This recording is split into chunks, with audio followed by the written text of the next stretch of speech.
So the BBC is set to start producing original programming, original content made specifically for YouTube. So not just the clips or the trailers that we typically see on the BBC YouTube channel. Not that I'm personally subscribed or consume a lot of that content, but essentially it's been announced that the BBC are looking to make major changes with their content strategy, with how they're rolling out content, what they're doing on the YouTube platform, how they're going to distribute their BBC produced content. Now, this was announced. I'm not sure if the actual full-on deal has been signed and delivered yet, but it has been announced, and it was first reported from what I saw by the Financial Times. And it was a big deal. It's a big deal. Essentially, we're looking at what could be considered as a legacy platform in many ways, not to be disrespectful to the BBC and the content they produce, but something that is antiquated in the sense that the way that the content is distributed has been around for a very long time, and they don't necessarily optimize their content strategy, their rollout strategy, their distribution networks for the current era, the new generation that's coming up, and obviously the global dominance across industries of YouTube. So it's a really interesting topic. We're going to take a look at the article and everything that's been happening around this piece of news. So here we go with it on the Financial Times. So as you can see here, BBC to show programs on YouTube in a landmark deal. British public sector broadcaster will make unique shows for the platform and generate rev from ads overseas. Now, this is first of all, there's a lot to break down within this. But obviously, as we know, so how BBC typically has structured its content is that, historically, the BBC utilizes YouTube for promotional purposes, not necessarily full-on consumption purposes, but more so promotional purposes.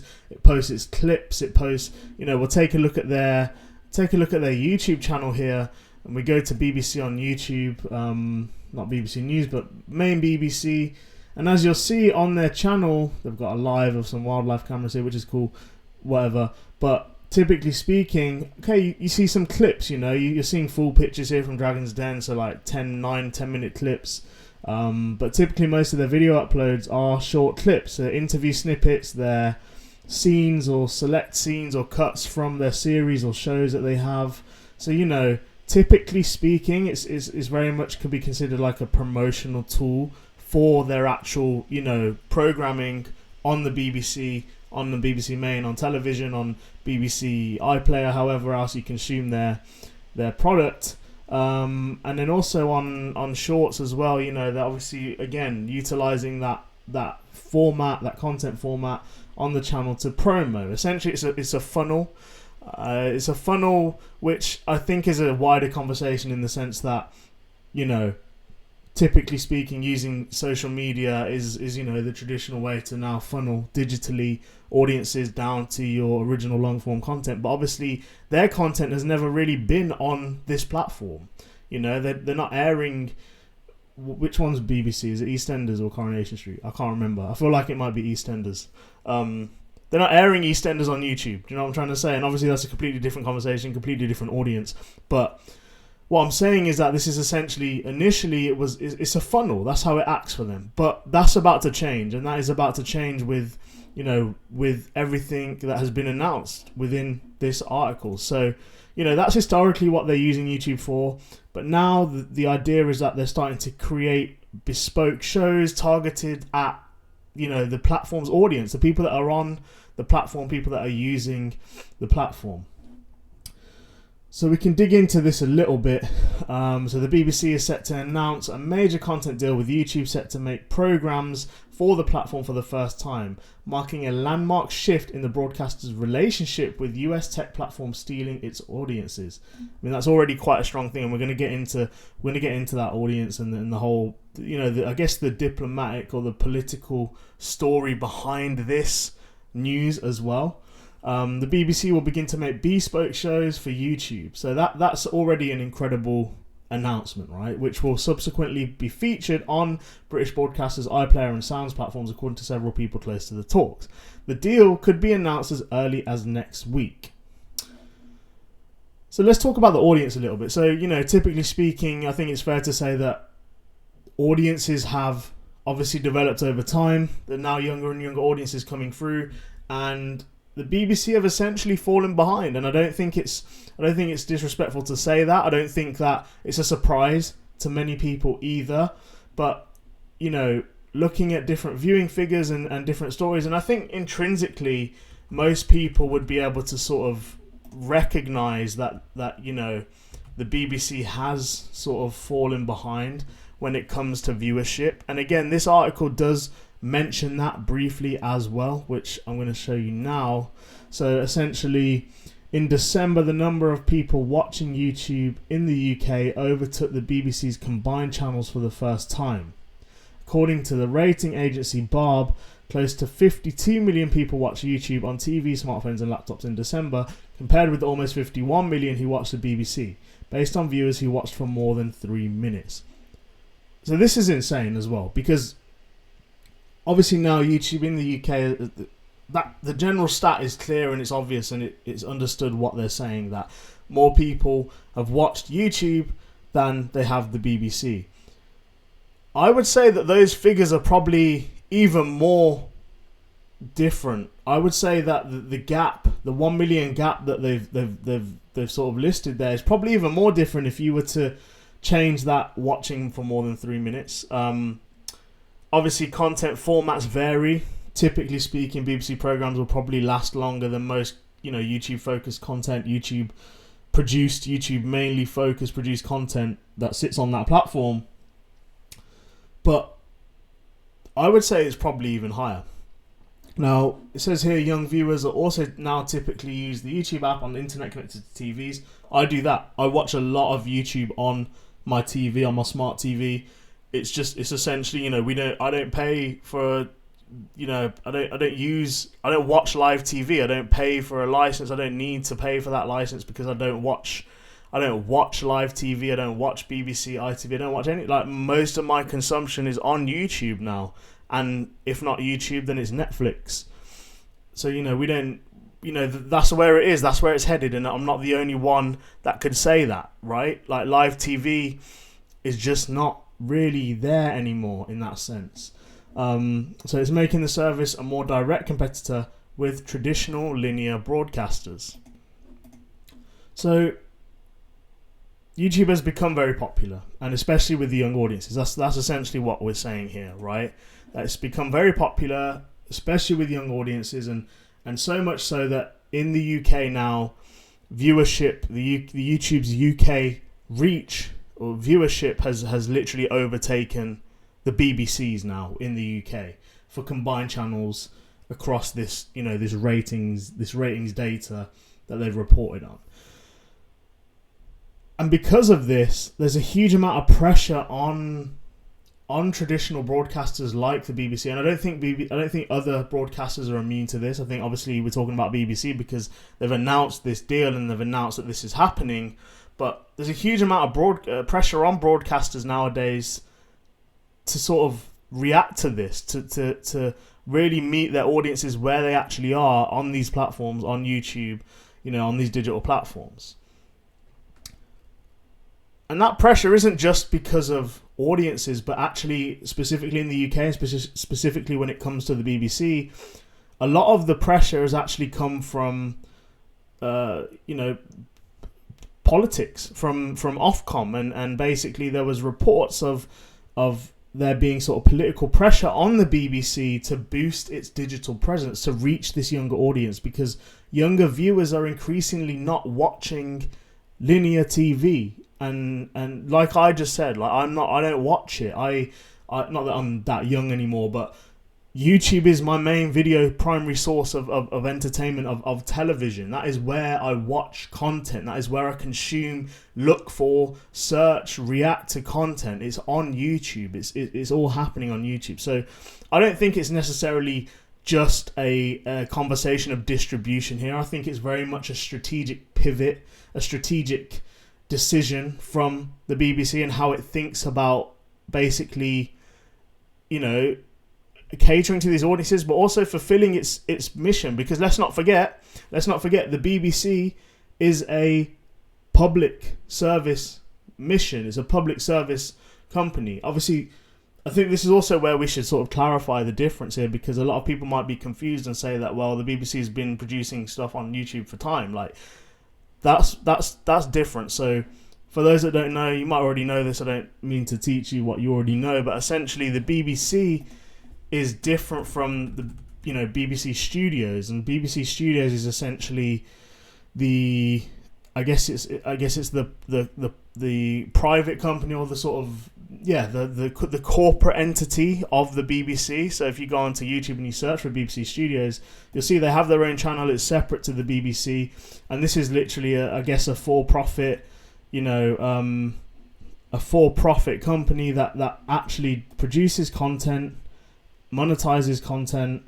It's not necessarily not necessarily the same thing as the public service arm of the BBC, which is what this deal is talking about, which is what, they're talking about BBC producing YouTube focus only content, because actually, for instance, BBC Earth, they've got 30-minute episodes on here, right? So we're not talking about this, we're talking about the BBC, not BBC Studios. And so I think it is important to differentiate those entities when it comes to this story. So that's how it's working. That's what it's doing. When it comes to the monetization of this and how the money is going to work, I think the really interesting part is, and it's been reported in this article by the Financial Times, and they've touched on this, but essentially, as we all know in the UK, that there's no advertisements on BBC TV, right? The BBC UK services, they don't show advertising because there's a license fee that majority of people in the UK pay to watch television in the UK, and because of those rules surrounding that licensing fee, they don't show advertisements, and they can't generate revenue from advertisements that way. Obviously, YouTube's business model, whole revenue model, is built around advertisements, right? So, because of this licensing fee, I guess that YouTube won't be putting ads on BBC content in the UK for UK viewers, for UK audiences. But what this does do for the BBC is essentially opens up a brand new revenue stream of advertisements globally elsewhere. Because let's face it, when BBC do produce this content, and if it is YouTube friendly and it is SEO friendly and it does tick all the boxes and it reaches those global audiences that I believe it wants to reach, majority of I don't know, it's hard to say the traffic split because I'm not privy to their demographics and whatnot on their audience data, but a huge portion of their viewers will be outside the UK, and therefore they're going to be able to make ad revenue on that content, and that opens up a brand new revenue stream for the BBC. So it is really interesting. It's a great way for them to be able to monetize and obviously connect with those younger audiences as well, and basically survive, and not die out with other antiquated broadcasters that could potentially easily have happened to the BBC. Now, so that I think that's the monetization side of it. I think there was also a bit of commentary on the licensing fee concern. So essentially, BBC are gonna produce content, supposedly YouTube friendly, YouTube first content for younger audiences across a multitude of different genres and topics and whatnot. When you produce content, it costs money. So how are they going to fund this? That's the real question. That's what people are asking. That's what people are concerned about. And one of the major concerns across the public and, some other commentators on this story is that basically are the audiences that are paying licensing fees going to be funding this? Is public licensing fee money, which again the majority of the UK pay to watch television, is that fund going to be used to fund this content? Is that that is then able to be viewed by everyone across the world. So essentially you're charging a small group of people in the UK to produce content which is then viewable for free across the globe to audiences in America, Africa, South America, Asia. Like, is that fair and is that a concern?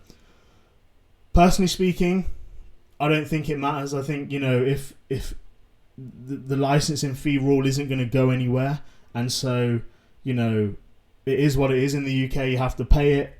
It is what it is. Move to Dubai if you're not feeling it. I don't know what their licensing fees are over there, if they even have any.